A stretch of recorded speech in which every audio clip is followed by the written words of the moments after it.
What up, everybody? Today I'm going to be breaking down some important details regarding the Power Universe because I know a lot of people are disappointed at the conclusion of Power Book 2 because there was no announcement about what's next or any upcoming spin-offs. And others were disappointed at the ending in general, saying that it left way too many open storylines. And that is because it's not the actual end of many characters' story, but the ending of this chapter of their story. So we shouldn't see the ending of book 2 as a complete ending, but more like the ending of that chapter for many of the characters. And even though I was hoping that they announced the new spin-offs at the end of book 2, it actually makes sense why they didn't though. First off, they don't want to announce any new spin-offs until after the final season of Force, putting all the attention on the final season of that series, as well as for the purpose of any crossovers that take place on the final season of Force that might actually set up the new spin-offs. But other than that, which is good enough reasons alone to push back the announcement of the new spin-offs, the main reason is that March 11th of this year, Gary Lennon received a multi-year deal to develop expansions to the Power Universe. Lennon took over as the showrunner for Force in Season 2, and he was also one of the main producers, writers, whatever you want to call it, for OG Power under showrunner Courtney Kemp. So basically, Lennon knows the history of the show and has been around since the beginning.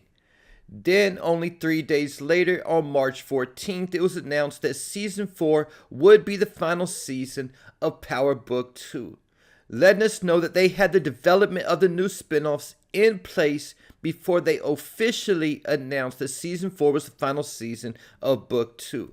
But Gary Lennon was not the showrunner of Book 2 Season 4. The showrunner for Season 4 of Book 2 was Brett Mahoney. But at the same time, one of the writers for the final episode was none other than OG showrunner and one of the creators of Power alongside 50 Cent, none other than Courtney Kemp. I think Courtney Kemp was a writer for this episode to make sure that the ending was appropriate to set up these new chapters. Like I said, a lot of people was mad about the ending, but she wasn't writing to conclude the story, but to set up the next chapters. But the fact that Lennon has been given the job of developing the expansions of the Power Universe makes more sense why the new spin-offs won't be announced until after the conclusion of Force, the show that he is the showrunner for. Because then a few months later, on June 13th, Joseph Sikor, who plays Tommy, got on IG and announced that Season 3 would be the final season of Force. He said that Gary Lennon and the other writers decided to make Season 3 the final chapter of Tommy's journey in Chicago. But don't worry, Tommy's journey is far from over. It's just getting started, and he can't wait to show us what they have planned next.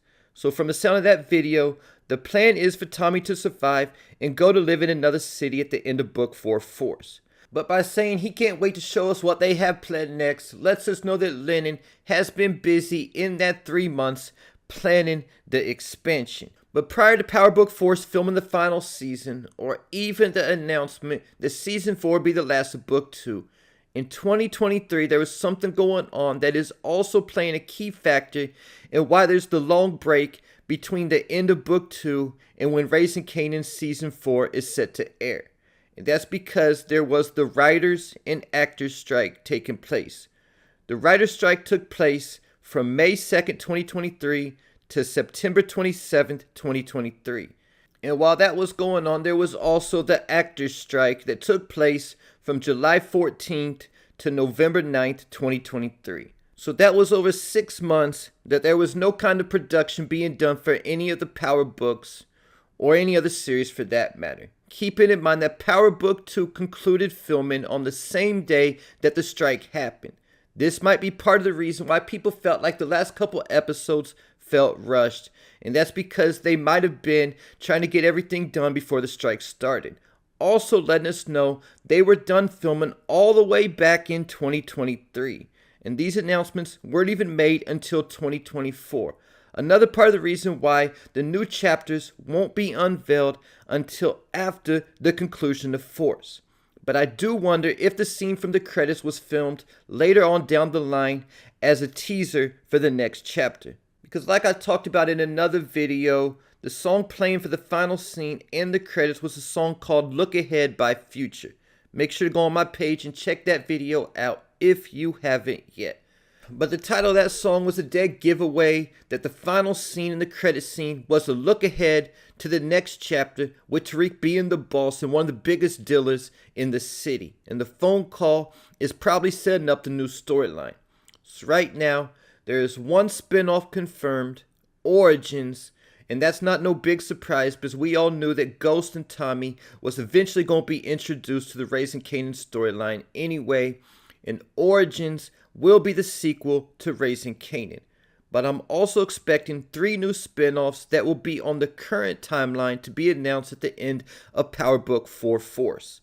Keep it in mind that initially at the end of Power, there was supposed to be a total of 4 Power spin-offs, but Influence was later canceled. I think since Starz has now seen the success that the spin-offs has had, they'll go ahead and make that move to have a total of 4 Power shows in rotation. So hopefully we can finally get Power year round. Because I don't think that the delay between Power Book 2 and Raising Kanan was part of the plan, but is because of the 6 months delay from the actors and writers strike. Because it could have been an even longer delay if there wasn't the 2-month break between episode 5 and 6 of Power Book 2 Season 4. Starz announced that Raising Kanan Season 3 would return this winter. And this winter dates from December 21st, 2024 to March 20th, 2025. And like I said in a video a few months ago, I was told that the Season 4 release date for Raising Kanan was March 7, 2025. But personally, I'm hoping that the date gets moved up to January 17, 2025. Right now, Starz has Outlander scheduled to air its final 8 episodes starting November 22nd, 2024. That would get us to January 17th with the usual 1-week break somewhere in there also. But concerning the new spin-offs and the characters, we will see stories continued in those spin-offs. Based on the OG blueprint, I've come up with 6 types of surviving characters for the new spin-offs, not counting the new characters that will be added. First, we got the lead characters like Tariq and Tommy. Both were main characters in the original series, but each became the lead character in their own spin-offs. So we could see Tariq and Tommy continuing as the leads in the next book, or possibly joining forces, and we could see new leads taking over their own spin-offs, for example, Rashad Tate in Influence, or Kane Tejada's next chapter in whatever city he goes to. Then there's main characters who survive, whose stories will continue into the next book, but not as the lead character. Examples of these type of characters would be Cooper Sacks, Rashad Tate, and Blanca Rodriguez, even Tasha for Season 1 of Ghost. The next type of characters are characters who were in a handful of episodes in the original series, but we couldn't call them main characters, or really even recurring characters, who became main characters like Brayden and Effie. Then there's the opposite, a main character or recurring character who only returns as a featured guest for an episode or two. 2-Bit is an example of this, and even Tasha's role in the show after Season 1. The next type of character is a character who everyone has pretty much forgotten about, who reappears to have a bigger role on the show. Liliana showing up in Chicago and having a bigger role in Season 1 of Force is an example of this. And the final type of character is a main character or recurring character from the original series who survives but was written off the show completely. The best example of this I can think of is Crystal Ball. And there you have it. Leave your thoughts, theories, and predictions in the comments.